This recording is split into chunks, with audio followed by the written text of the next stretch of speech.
दिमाग खराब हो गया तेरा। अरे सौगात में मिली चीज कोई बेचता है क्या? तुम्हारे पापा ने कितने अरमानों से, कितनी खुशी से तुम्हें वो जमीन दी थी, और तुम उसे बेचकर उनकी आत्मा को दुखी करना चाहती हो? कैसी बातें कर रही हैं? मेरी मजबूरी है वो जमीन बेचना, मेरे पास कोई ऑप्शन नहीं है उसके अलावा। जब पापा ने तुम्हें जमीन दी थी जब तो इतनी बड़ी बड़ी बातें कर रही थी कि उस पर घर बनाऊंगी, घर का नाम पापा के नाम पर रखूंगी। पापा ने वो जमीन तरस खाकर दी थी तुमको, और जब तुम्हारे मन में लालच आ गए उस जमीन को बेच रही हो तुम। भाई तू मुझे एक बात बता, तुझे ज्यादा बुरा इस बात का लग रहा है कि पापा ने वो जमीन मेरे नाम पे कर दी थी, या इस बात का लग रहा है कि आज मैं वो जमीन बेचना चाहती हूँ? उस फटीचर से शादी करने का विचार तुम्हारा था, ना कि हमारा।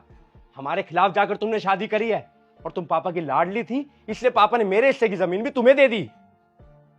पहली बात तो ये, मैं अपने पति के खिलाफ ना एक भी फालतू शब्द नहीं सुनूंगी। जिस दिन से शादी हुई है आज तक रानी बना के रखा है उन्होंने मुझे इस घर में, कभी किसी चीज की कमी नहीं होने दी। आज तक ऊंची आवाज में बात तक नहीं की उन्होंने मुझसे। हमेशा खुद से पहले मुझे और मेरे बच्चों को रखा है।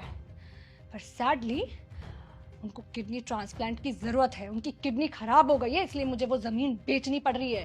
और पापा ने वो जमीन ना तरस खाकर नहीं दी थी मुझे। जब मैं 5 साल की थी तब वो जमीन उन्होंने मेरे लिए ली थी। मेरे हिस्से की जमीन दी उन्होंने मुझे, ना कि तेरे हिस्से की। आज तक इतने सालों में तो आप लोग एक बार भी नहीं आए अपनी बेटी को देखने की वो किस हालत में है। जब मैंने आप लोगों से पैसों की हेल्प मांगी तब तो आपने साफ मना कर दिया, पर जैसे ही आप लोगों को पता चला कि मैं वो जमीन बेच रही हूं तो कितनी जल्दी आ गए मुझे रिश्तों की इंपॉर्टेंस समझाने, वो जमीन की इंपॉर्टेंस समझाने। और मम्मी आप मुझे एक बात बताइए, एक माँ के लिए तो सारे बच्चे बराबर होते हैं ना? माँ तो भगवान का रूप होती है, माँ की ममता तो सब बच्चों के लिए बराबर होनी चाहिए। तो आपकी सारी ममता सिर्फ सागर के लिए क्यों है? मैं आपकी बेटी नहीं हूं क्या? आप जब देखो बचपन से हमेशा सिर्फ और सिर्फ सागर की साइड लेती आई हैं। आपने सिर्फ उसको प्यार किया। वो तो जब विकास मेरी लाइफ में आया तब मुझे पता चला कि प्यार फील कैसा होता है। उसने मुझे इतनी इज्जत दी, मेरा इतना ध्यान रखा। कभी उसने मुझसे इतनी सी ऊंची आवाज में बात तक नहीं की मम्मी।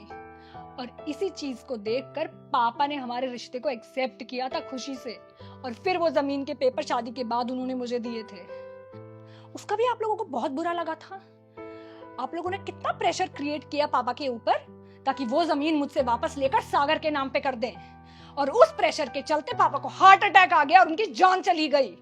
और उसका सारा ब्लेम भी आप लोगों ने मेरे मत्थे मर दिया कि मेरी वजह से पापा की जान गई, जबकि सच्चाई ये है कि आप दोनों की वजह से पापा की जान गई थी। आज अगर पापा भी जिंदा होते ना तो उनको कोई प्रॉब्लम नहीं होती।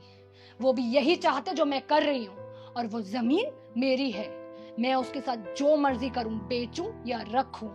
अभी मेरे हस्बैंड के लिए ट्रीटमेंट के लिए मुझे पैसों की जरूरत है तो मैं वो जमीन बेचूंगी, उसके लिए मुझे कोई रोक नहीं सकता। और हाँ, मेरे लिए उस जमीन के टुकड़े से ज्यादा इंपॉर्टेंट मेरे हस्बैंड की लाइफ है और मेरा रिश्ता है।